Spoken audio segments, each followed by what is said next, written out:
What in the 20s is going in the on? 20s, Think about the 20s, baby. Plenty. What in the 20s is I am here for my 20s, baby? This is the 20s. Welcome back to the podcast. I'm your host, Zamam Kize, and this is What's in the 20s, a podcast where you listen to me grow through it, baby. On this episode, we're going to be speaking about how to build habits in 2026 as we continue our series of conquering 2026. So what are habits, right? Habits essentially are just the way that you are, right? We are the sum of all our habits, and that is the way that we think, like what do we habitually think about, what do we routinely think about constantly over and over, the way that we respond to things, what is our immediate response to things, because it kind of feels like I'm gonna say it kind of feels like a habit, but it kind of feels like instinct to us. It kind of feels like we just do it on autopilot or whatever because we've been doing it for so long and all of that. The way that we respond to things, the way that we think, the way that we act, the way that we speak, right? How do we talk? Like, what do we, usually do? I know a bad habit of mine that I have is like I can roll my eyes when I hear something I don't want to hear or whatever it is. And I started this when I was really, really young, and I don't know how to stop doing it. But it's just, I'm really trying to actively stop, because it's a bad habit, like rolling my eyes when I'm just like irritable or whatever it is. But it's like the way that you respond to things, the way that you act when you hear something and all of that kind of stuff. It's the way that you walk, how do you walk in public, in private, in certain spaces? What have you been doing that you picked up a long time ago that you just, you just kind of stick with it and stuff like that? The way that you sit, your posture. I remember when I was in grade 5 in the science class, one day we came into the science class, and they replaced all our chairs with stools, those 3-legged stools. And that was crazy because so many people were complaining. I remember the first few weeks were the hardest, right? Because it's like now we're having to sit up on our spine, sit straight and all of that kind of stuff. And I had the person I used to sit next to in every single class, like in every single lesson that we had, she would literally go to another class to go fetch a different chair because she actually just didn't want to, because she's used to not having to sit upright and all of that kind of stuff, and she wasn't in the mood to try and change that. I don't know, maybe because I felt like I needed to prove something or something, I stuck with it, and now till this day, even when I'm driving, like people always say that my car seats are so forward and so like, up and stuff, because I don't know how to sit back. Like it makes me feel uncomfortable. In fact, it even hurts my back to sit kind of like, slouching or leaning back or whatever it is. Like I prefer to sit upright because I've been doing it since I was 11 years old, and it's just something that has become habit for me. It's just become something that's become so instinctual for me. Like sometimes I really find it difficult to sit in a chair, especially if it's like slanted, like the back side is slanted back and stuff, because I'm always just gonna like I said, it hurts me now to sit back and all the rest, but that's a habit that I built, so also, as I say, the way that you think, like what is it that's constantly going through your mind, that you're entertaining, that you are kind of giving your attention to over and over and over, that forms part of your habits? Is it negative thoughts? Is it positive thoughts? Are you optimistic? Is your glass half full, half empty? When you do this enough times, it just becomes a part of who you are. It becomes a part of like your identity and all of that kind of stuff. When you walk a certain way, when you talk a certain way, if you're always speaking with like a high pitched tone or whatever it is, you know what I'm saying? These are like certain signifiers that like people identify you with, that people remember you for and all of that, because it's what you consistently do, how you choose to style yourself, over and over and over and stuff like that. But like, I think if we really take a look at like what are our habits, the good ones, the bad ones, the ones that we don't even take notice of and all of that kind of stuff. Because even for me, as I said earlier, the rolling the eyes thing, I don't even feel myself doing it. Like someone has to tell me, why are you rolling your eyes, for me to recognize, oh my gosh, I did that. Like it feels like it's so a part of me that when it happens, it is it's so like, oh, I didn't realize, I apologize, I'm sorry I did that, and I think that's the thing. It's like, when you just kind of have routine and stuff, sometimes you might not even take notice that you wake up, you shower, you wash your face, you brush your teeth or whatever, and you can't even remember, like, have you ever sometimes like asked yourself, wait, did I moisturize? Did I this? Like you'll forget because you're so used to just doing it so often that you're not even really present. I know sometimes it could happen even with driving. If you drive the same routes every single day, sometimes you're not even present for the actual route because it's so habitual for you. It's kind of like muscle memory how to drive and everything that like you don't even really take notice of a lot of things that can happen throughout the drive because you just go from one place to the next. All right. So, we're going to speak about something called the habit loop, right? And the way that it's kind of structured is that you have your cue at the top. Then so the cue essentially is the stimulus, the thing that kind of signals to you that I'm hungry or I'm tired, I need to go to bed or wake up, my alarm just rang or whatever it is. The cue is the alarm, right? And then we have the routine, basically your consistent response to it. So if the cue is my alarm ringing at 5 a.m. every morning, my response to it could be that I just snooze, right?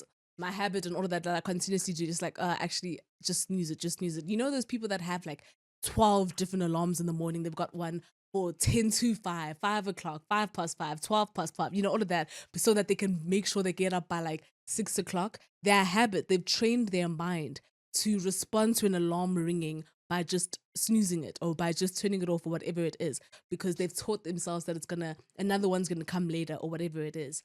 And then the final thing on this side of the triangle is your reward. You know, so maybe your reward is sleeping in longer because you snoozed, right? Getting more sleep time or whatever it is that you think getting to stay in the blanket longer in the warm blankets, whatever, that's what you feel like your reward is and stuff. Say, for example, your cue is a hunger. So you're walking somewhere and you smell food and then it triggers something and it makes you like have a craving. You know what I'm saying? You smell, I don't know, maybe KFC or something, you know, and it just gives you that craving for something like greasy or whatever it is. Your response to it, you know, which is your kind of your routine. So how do you respond to having cravings? For some people, it's just to honor that craving and just go buy that KFC or go buy, if you get a sugar craving, just go buy the sweets or whatever it is.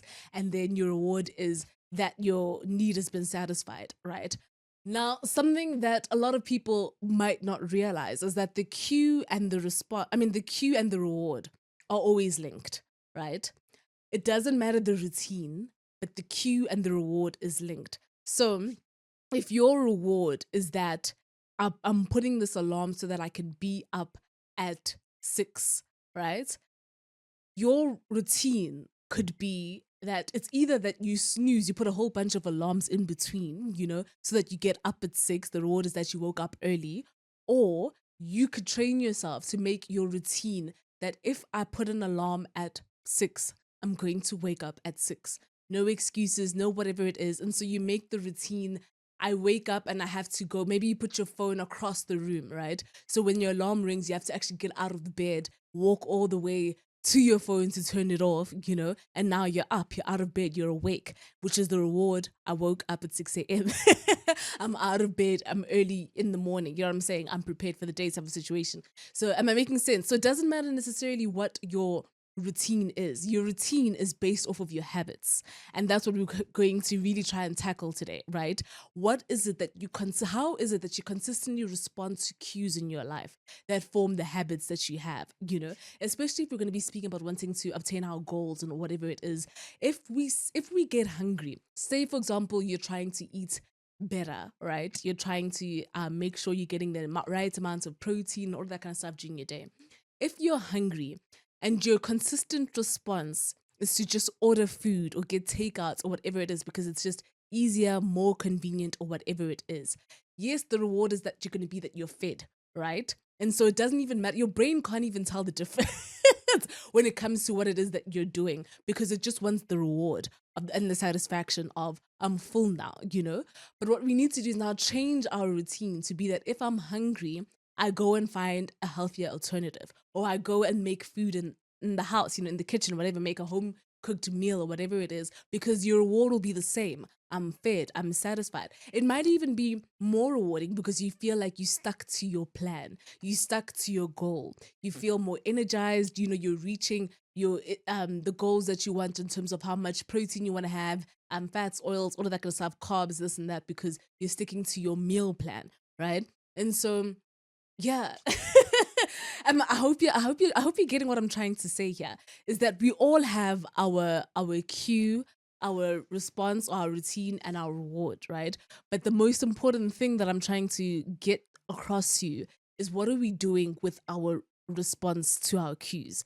Because I think that very often because we just like to fall back to habit, it's so much easier to go back to who we used to be. It's so much easier to not reach our goals because we have went for so long responding to cues in ways that kind of trigger who we used to be.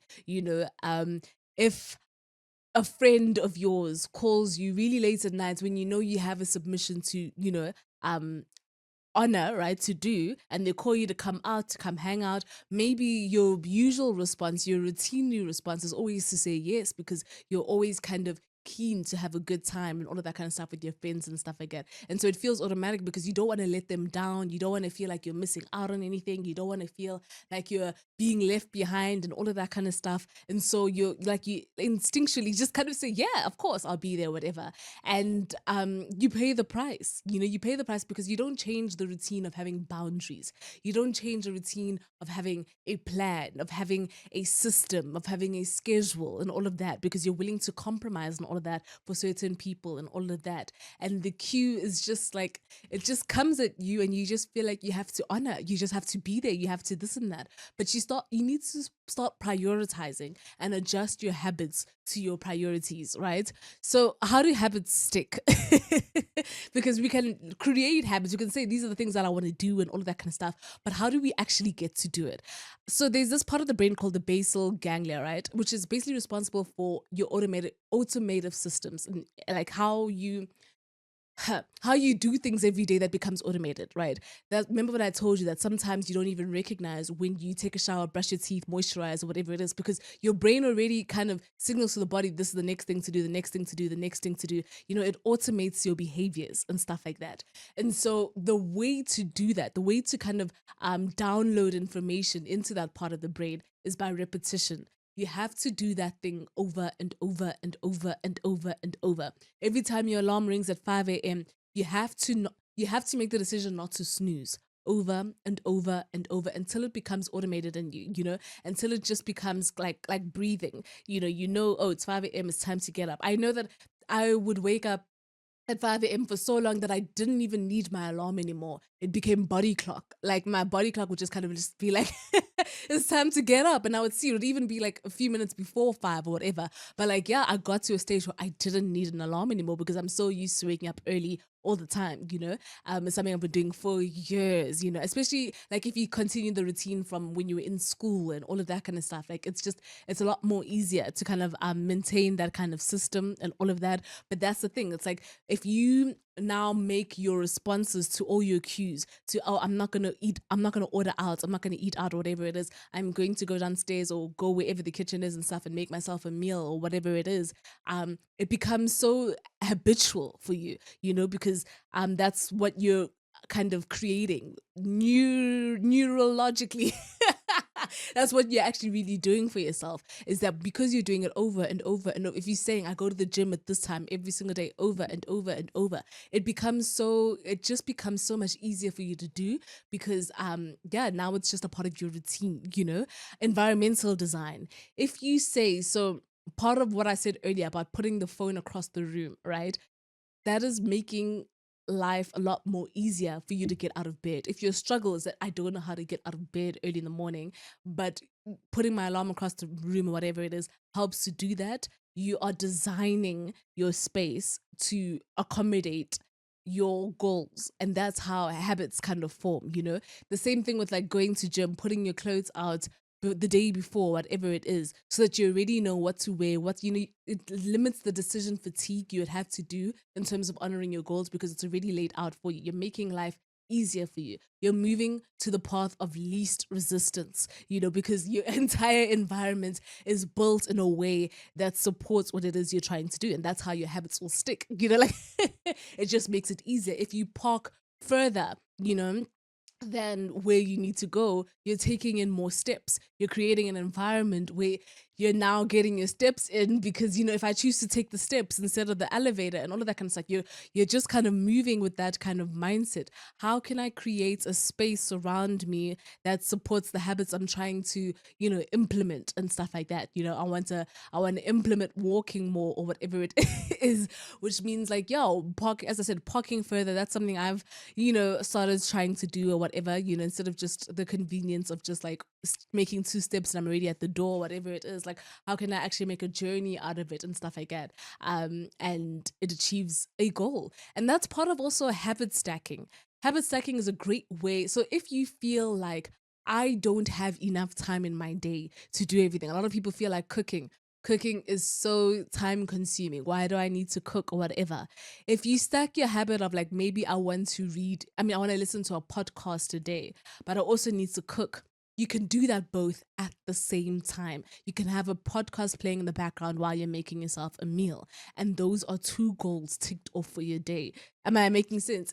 Or say you need to listen to a podcast and you need to take a walk, take more steps in, you can do that at the same time. Like it's just, I don't know, I think it's a lovely way of like reducing time spent.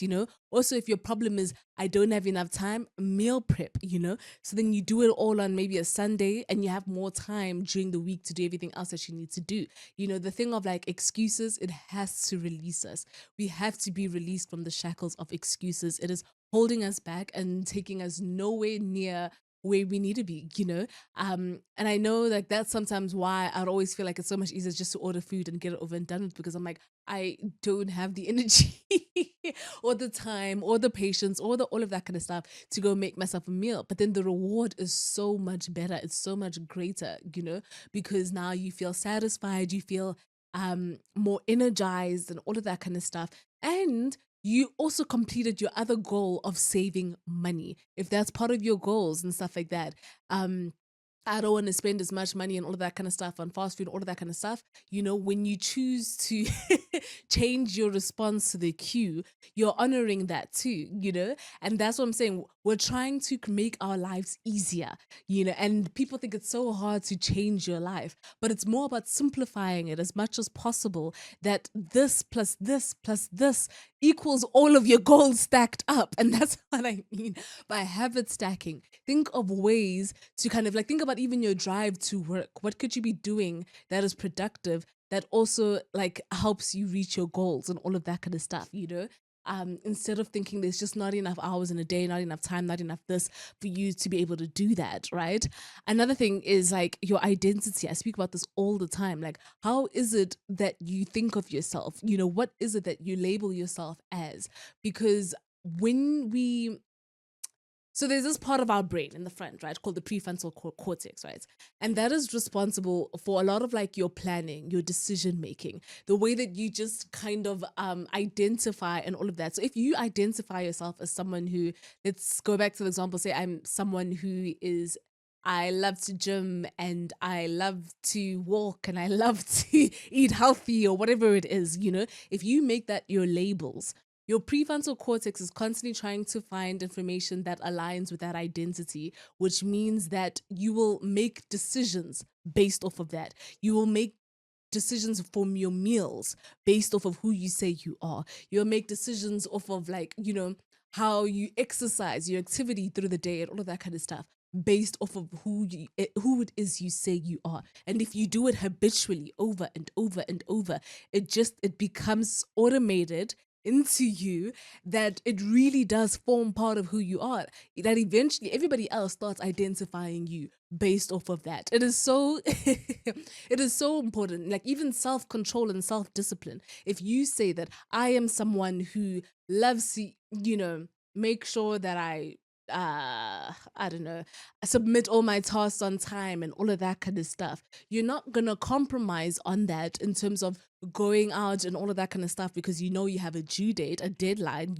because that part of your brain that is linked to your identity and all of that will give you that self-control. You know why they say alcohol is a problem, why you shouldn't drive and all of that, is because like you're really, when they say your inhibitions and all of that You're really messing with that part of your brain, the prefrontal cortex. That's what I'm talking about, where that is responsible for your decision making and stuff. And that's why you feel like you're able to do things, or you just sometimes do questionable things and all of that kind of stuff, because you're not really thinking. You're not thinking twice about it. You're not really thinking about the consequences, the effects, all of that. You have less self-control, and that's the issue with like consuming so much alcohol and all the rest and stuff. And that's what I mean when we say that this is my identity, this is who I am, this is what I'm sticking by, whatever. It becomes so much easier for your brain to make decisions based on who it is you're trying to be. And that's how you build those habits. That's how you maintain those habits. Constantly speak of yourself as that version now, as that present version today, in this moment, rather than something that is going to happen, or I am working towards being that person. Say that you are now and act in accordance with that, I think we need to speak about realigning. And by realigning, it's like those moments when, say, for example, I always say life does what life does and it happens. And by that is like things will come where you are unable to stick to your routine as much as possible, the way that you used to. Maybe you fall sick, so you miss a whole week of gym or something like that. Be kind to yourself and learn how to bounce back. You need to create a plan of action, how to get back into my thing, Maybe, for example, you overslept or you slept late. Say you slept late because you're working all night on an assignment or something that you had to submit or whatever it is. And so because of that, you could not do your morning routine. Maybe your morning routine is to read 10 pages in the morning and all that kind of stuff. You were unable to do that because you ended up sleeping so late that like you woke up late, etc., etc. You can pick that habit up later in the day, in the evening, even when you find free time. Like, oh, I didn't get to do it in the morning, but I can do it this evening and all of that. Find a way to stay on routine, because the truth is missing 1 or 2 days doesn't really make a huge effect, on your routine. It doesn't make a huge effect on your habits and stuff. I used to feel like, oh my gosh, like if I miss this or whatever, then I'm all the way back at zero. I have to start again or whatever. But it isn't the end of the world, I think that's something we really need to like teach ourselves, to be kind to ourselves, to be sincere, to be generous, to be, you know what I'm saying, have grace and all of that. Like, it's okay, accept what happened, and then come up with a plan to kind of pick it up again, come up with a plan to kind of get back on course and all of that. And yeah, I think these are my tips on how we can build our habits, decide what it is we want, build an identity around it, move to the path of least resistance by building an environment that supports our goals, our habits, our ideas, and all of that kind of stuff. I think it's just going to be so much easier. So keep going back to that triangle, right? And assess in your life, how do I usually respond to certain cues? Like I said, when I don't like something that I am hearing, I roll my eyes. The cue is I don't like something I'm hearing. The response or my routine is to roll my eyes. The reward is that I feel like, I guess I feel not better than or whatever it is, but I just kind of feel like I've dismissed the whole thing, and that's the issue, that shouldn't be the case. Rather, I hear something I don't like. How do I self-regulate? Rather ask questions. How can I help? Find solutions and all of that. And the reward would be that we came to a conclusion. I think when you roll your eyes and all of that, there is no conclusion. There's just more conflict. So keep thinking, how do I respond to this? What are my habits? How do I sit? How do I walk? How do I talk? How do I act? All of that kind of stuff. So I said act twice, but like, yeah, I think it's just, everything just goes back to that. Like how do you routinely respond? And what is it now that you want to change to make it healthier for you, more conducive for you, and brings you closer to who it is you want to be? As always, I'm sending my love. Goodbye. What in the 20s is going in the 20s here? The 20s, baby. What in the 20s is going here for my 20s, baby? This is the 20s.